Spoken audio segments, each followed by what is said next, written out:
Io sono per l'eliminazione delle province, non domani mattina. Ma nel frattempo? Ma nel frattempo bisogna guardare costi-benefici. E quindi votare o no, scusi?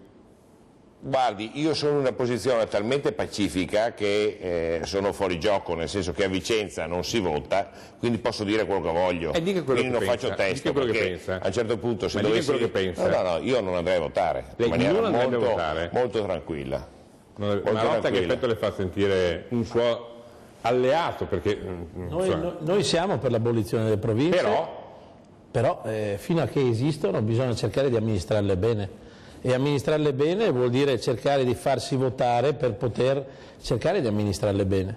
Lo abbiamo fatto per quanto riguarda Belluno con l'amico Reolon, lo stiamo facendo a Venezia, che ne dica il centrodestra che sta facendo una campagna assolutamente di slogan e basta, perché lì le strade noi le abbiamo gestite a livello provinciale, senza la regione. Infatti sto parlando di centrodestra a Venezia che grida tanto, poi alla fine le strade sono state fatte. Secondo noi le province fino a che esistono bisogna cercare di governarle al meglio, quindi il voto bisogna darlo.